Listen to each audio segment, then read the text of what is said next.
Picture this. You're lying in bed at 3 in the morning, staring at the ceiling, wondering if tomorrow will be just another day of going through the motions. Your mind is a storm of negative thoughts, and every attempt to find hope feels like grasping at smoke. You've been here before, maybe too many times to count. The weight on your chest feels unbearable, and you begin to wonder if this darkness will ever lift. But what if I told you that in this very moment of despair, your brain is capable of something extraordinary? What if the key to fighting depression isn't just found in medication or therapy alone, but in something as fundamental as hope itself? Today, we're going to explore one of the most remarkable stories in psychological research.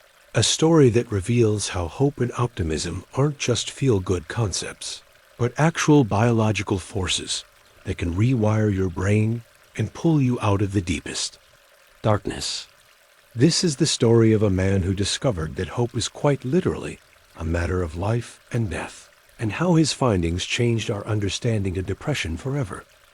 Let me take you back to the 1960s, to a small laboratory at the University of Pennsylvania, where a young psychologist named Martin Seligman was conducting what seemed like a routine experiment on dogs.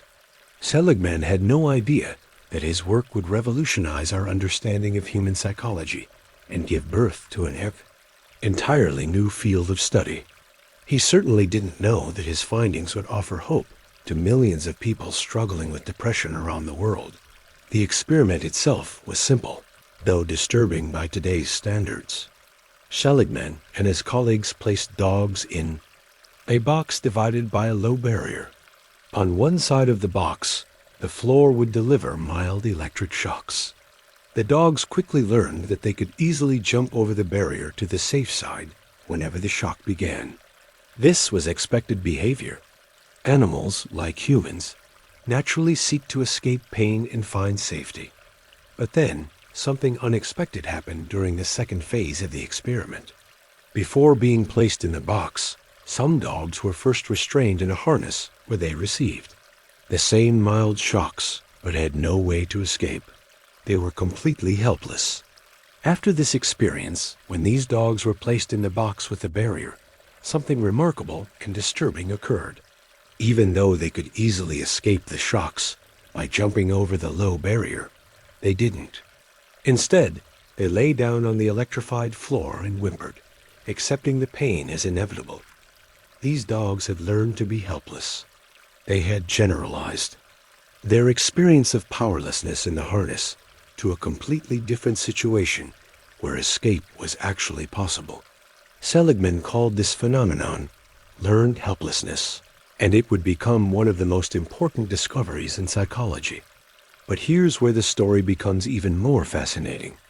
Not all of the dogs developed learned helplessness. About 1/3 of them, despite experiencing the same inescapable shocks in the harness, continued to jump over the barrier when placed in the box. They refused to give up. They maintained their will to escape, their belief that their actions could make a difference. Seligman was intrigued. What made these dogs different?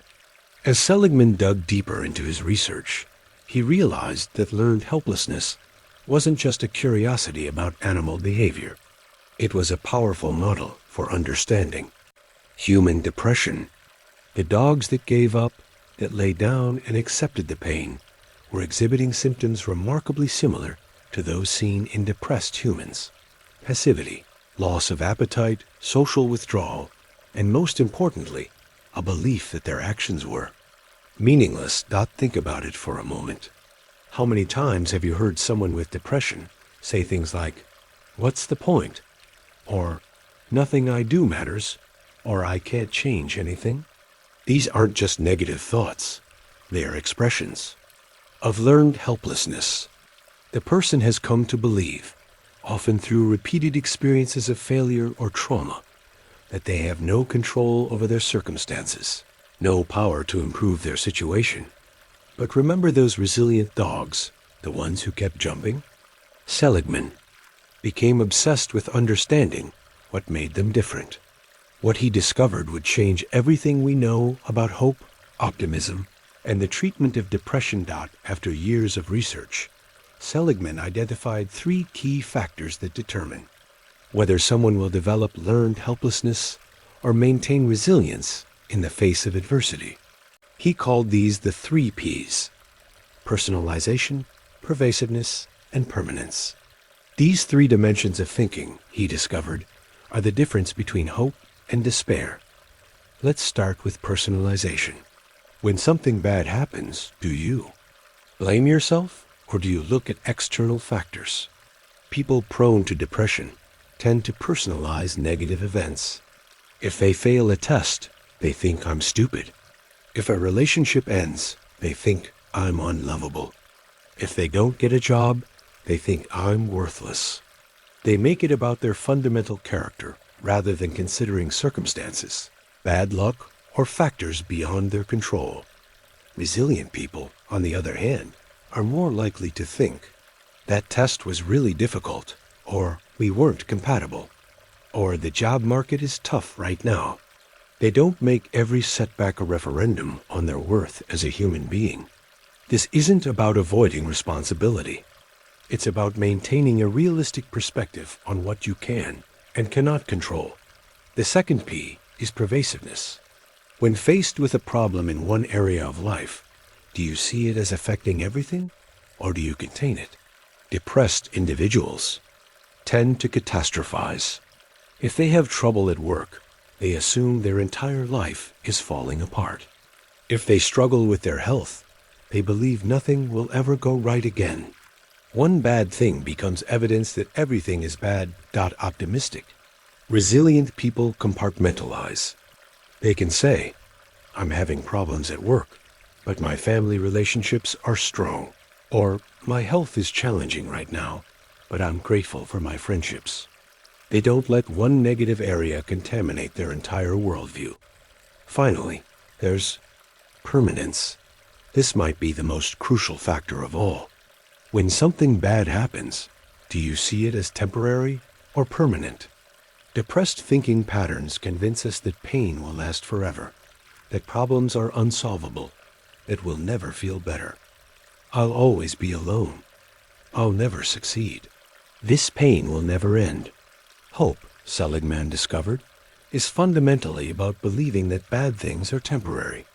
Resilient people think in terms like, this is a difficult period, or I'm going through a rough patch, or things are hard right now. That little word now, or phrases like right now, contain enormous psychological power. They imply that the future can be different from the present. Not now. You might be thinking, but what if the pessimists are right? What if things really are as bad as they seem? This is where Seligman's research becomes even more remarkable. He discovered that optimists aren't necessarily more accurate in their assessment of reality. In fact, slightly depressed people are sometimes more realistic about their limitations and the challenges they face. Researchers call this depressive realism. But here's the crucial point. Accuracy isn't everything. Optimistic people, even when they're slightly less realistic, tend to live longer, have better relationships, achieve more of their goals, and experience better physical and mental health. Their hopeful beliefs become self-fulfilling prophecies. When you believe you can influence your circumstances, you're more likely to take action.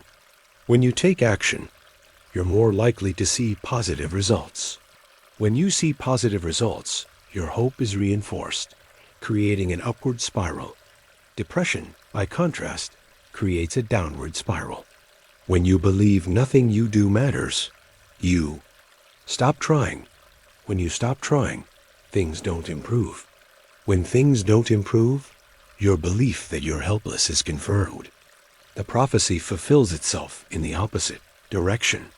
But here's the amazing news that emerged from Seligman's decades of research.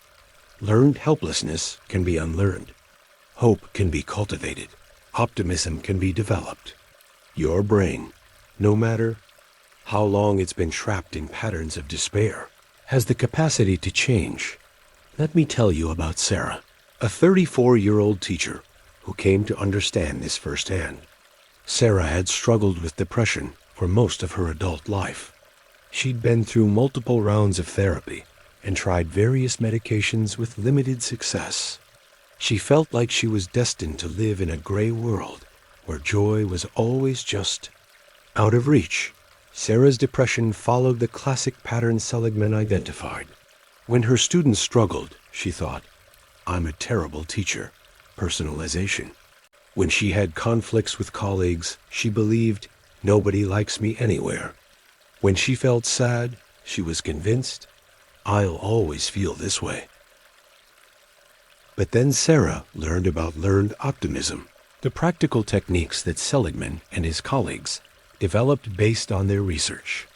She began to challenge her automatic thoughts, not by forcing herself to think positively, but by learning to think more accurately and flexibly. When a lesson didn't go well, instead of thinking, "I'm a failure," she trained herself to think, "That particular approach didn't work with this group of students. Let me try something different." When she felt overwhelmed by sadness, instead of thinking, "This will never end," she reminded herself, "I'm having a difficult day. Tomorrow might be different." The change wasn't immediate.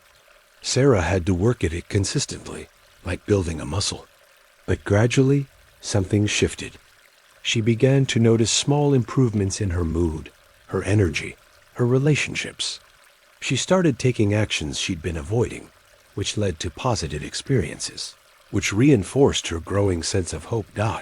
What Sarah experienced aligns perfectly with what neuroscientists have discovered about the brain's capacity for change, something called neuroplasticity.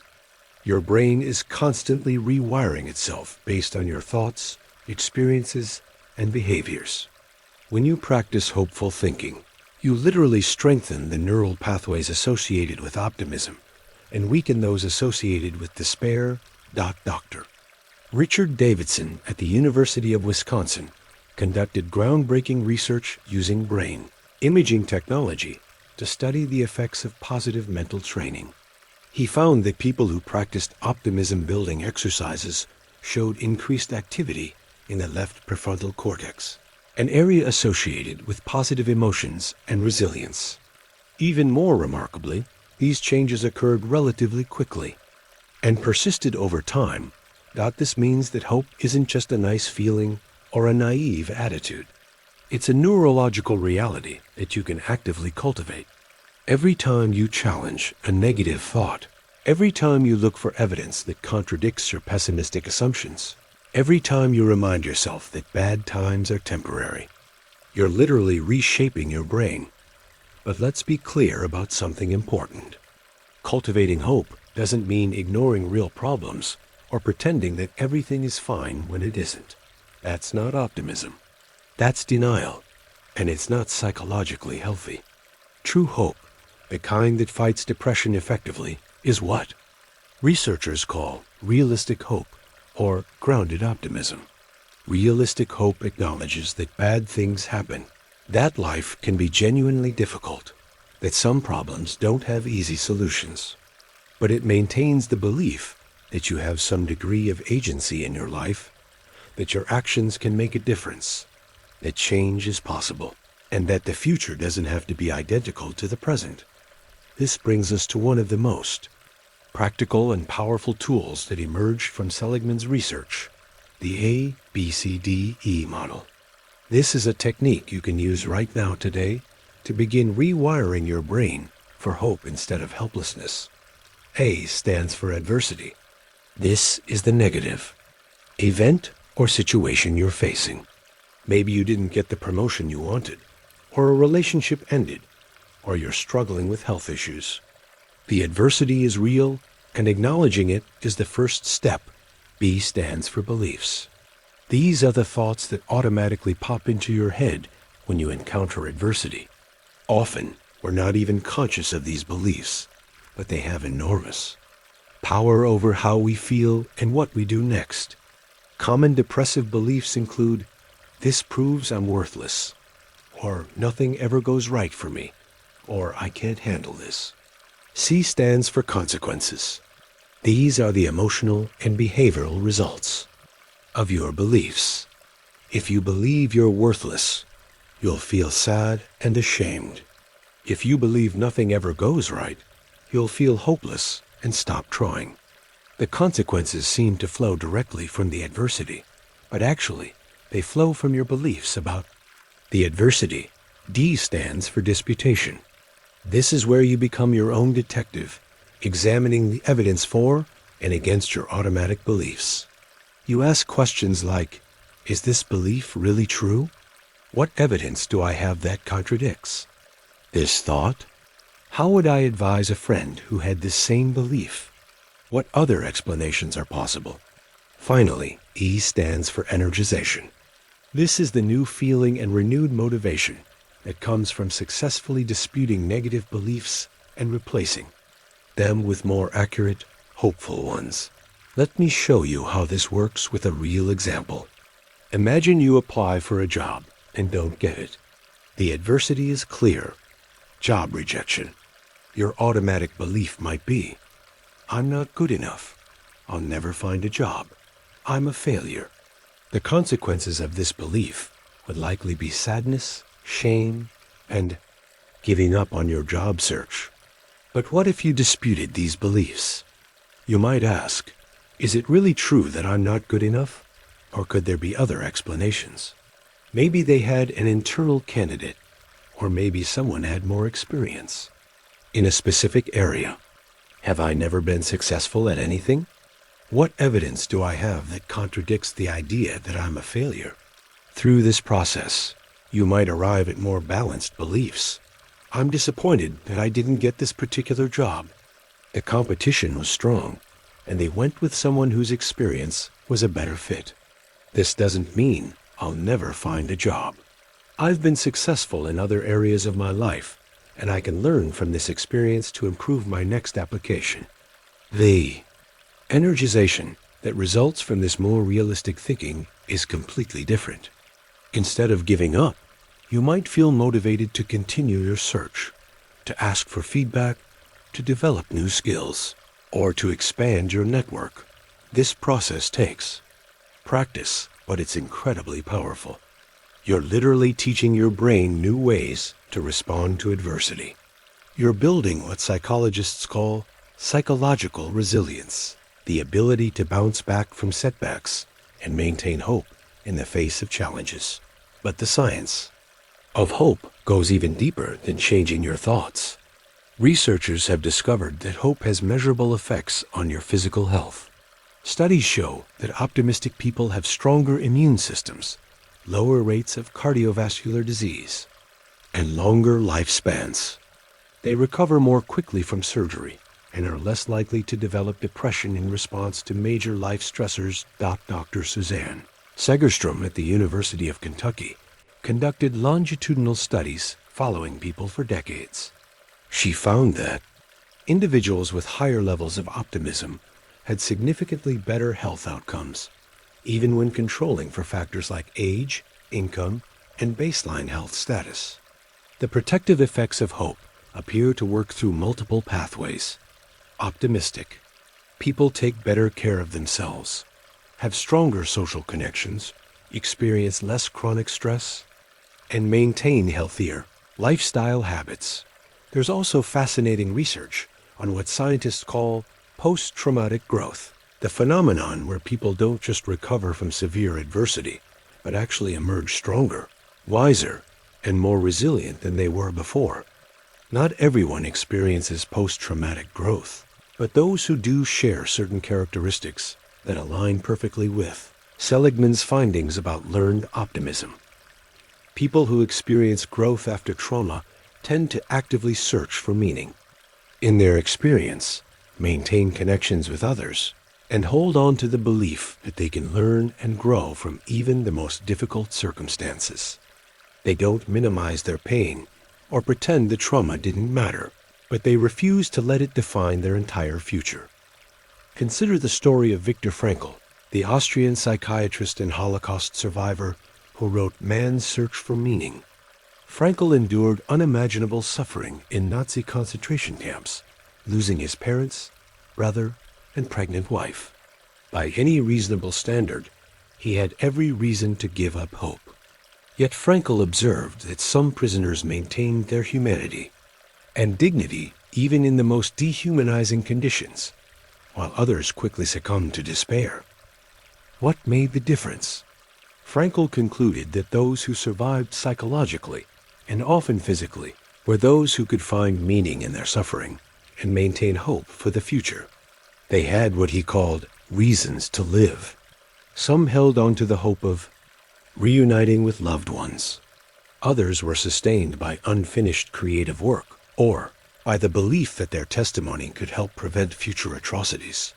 Frankl's observations align remarkably with modern research on hope and resilience. He identified 3 sources of meaning that can sustain people through the darkest times: creative values, what you can give to the world; experiential values, what you can take from the world; and attitudinal values, the stance you take toward unavoidable suffering. This brings us to a crucial point about hope and depression. Sometimes people resist the idea of cultivating optimism because they worry it means minimizing real problems or adopting a superficial positive thinking approach.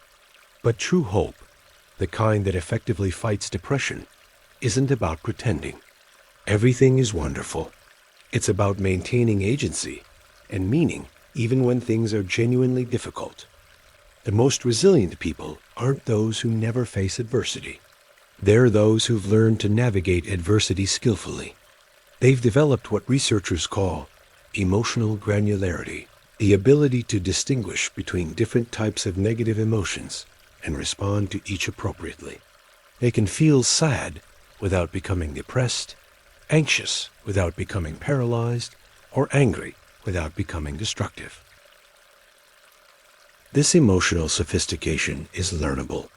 You can develop it through practices like mindfulness meditation, journaling, and what psychologists call emotional labeling.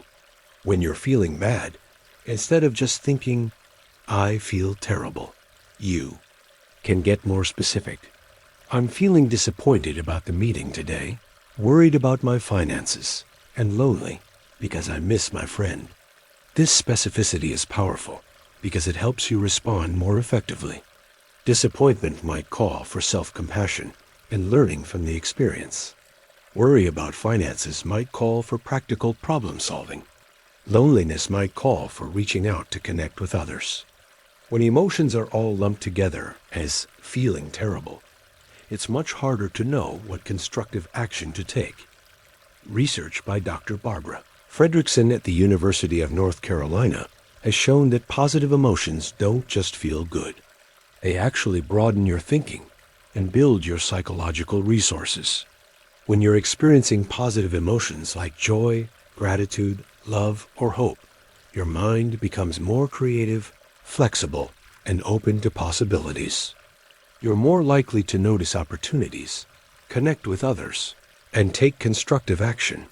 This is why cultivating hope isn't just about feeling better in the moment, though that's certainly important. It's about building your capacity to handle future challenges more effectively. Every time you practice hopeful thinking, you're depositing resources in what Fredrickson calls your psychological bank account. So how can you practically apply all of this research to fight depression and cultivate hope in your own life? Let me share some specific evidence-based strategies that you can start using today. First, practice the ABCDE model we discussed earlier. Make it a daily habit to notice when you're feeling bad and trace the feeling back to your beliefs about the situation. Question those beliefs gently but persistently. Look for evidence that contradicts your negative assumptions. This isn't about forcing yourself to be positive. It's about being more accurate and flexible in your thinking. Second, develop what researchers call perspective thinking, the ability to imagine positive future scenarios in detail. Depressed individuals often have difficulty envisioning a better future, but this skill can be trained. Spend time each day visualizing specific positive outcomes, not as wishful thinking, but as possibilities to work toward. Research shows that people who can vividly imagine positive futures are more likely to take action to make those futures reality. Third, practice gratitude, but do it in a specific way that maximizes its antidepressant effects. Instead of just listing things you're grateful for, focus on gratitude for actions that others have taken on your behalf. Think about specific people who have helped you, supported you, or made your life better in some way. Write letters to them, even if you never send them. This type of gratitude practice strengthens social connections and combats the isolation that often accompanies depression. Fourth, engage in what psychologists call behavioral activation. This means taking small, concrete actions toward goals that matter to you, even when you don't feel motivated. Depression often tells us to wait until we feel better before we act. But research shows the opposite is more effective. Action often comes before motivation. Start small. If exercising feels overwhelming, commit to a 5-minute walk. If socializing feels impossible, commit to one text message to a friend. Fifth, develop your hope story, a narrative about your life that emphasizes your agency, growth, and capacity for change. This doesn't mean ignoring difficulties or pretending you've never struggled. Instead, it means framing your struggles as chapters in a larger story of resilience and learning. When you tell your story to yourself and others, emphasize the times you've overcome challenges, learned from mistakes, or grown through adversity. Finally, and perhaps most importantly, be patient with yourself. Changing thought patterns that may have been decades in the making doesn't happen overnight. There will be setbacks, difficult days, and moments when hope feels impossible to maintain. This is normal and expected. The goal isn't to never feel depressed again. It's to develop better tools for navigating depression when it arises and to shorten its duration and intensity. As we reach the end of our journey together today, I want you to remember something profound. The dogs in Seligman's experiments that refused to give up, that kept jumping over the barrier, even after experiencing helplessness, weren't stronger or smarter than the others. They had simply learned to maintain what researchers now call agency, thinking, the belief that their actions could make a difference. You have that same capacity. Right now, in this moment, regardless of how long you've been struggling or how hopeless things might seem, your brain has the ability to forge new neural pathways of hope. Every small act of optimism, every moment you challenge a negative thought, every time you take action, despite feeling unmotivated, you're participating in your own neurological revolution. The science is clear. Hope is not wishful thinking or naive positivity. Hope is a cognitive skill, a way of thinking that can be learned, practiced, and strengthened. It's the belief that the future can be different from the present, that your actions matter, and that you have some degree of control over your life's direction. This doesn't mean you can control everything. None of us can. But it means you can influence something, and often that something is enough to create meaningful change in your life and in the lives of those around you. So I challenge you, as you go forward from this moment, to become a scientist of your own hope. Pay attention to your thoughts, especially during difficult times. Practice the ABCDE model when adversity strikes. Look for evidence that contradicts your pessimistic assumptions. Take small actions toward goals that matter to you. Connect with others who support your growth. Most importantly, remember that seeking help is not a sign of weakness, but of wisdom. If you're struggling with depression, please consider reaching out to a mental health professional. The tools we've discussed today can be incredibly powerful, but they work best as part of a comprehensive approach that might include therapy, medication, social support, and other evidence-based interventions. Your story is not over. Your capacity for growth, change, and hope is not exhausted. The same brain that can learn helplessness can learn hope. The same mind that creates despair can create meaning. The same heart that knows suffering can know joy. The science of hope tells us that you are more resilient than you know, more capable than you believe, and more valuable than you imagine. Your presence in this world matters. Your actions have impact, and your future remains unwritten. Start where you are. Use what you have. Do what you can. And remember, hope, scientifically speaking, is always reasonable. Thank you for joining me on this journey today. If this message resonated with you, I encourage you to share it with someone who might benefit. Sometimes, the simple act of sharing hope is enough to begin the process of creating it. Until next time, keep building that hope, one thought, one day, one small action at a time. The science is on your side, and so am I.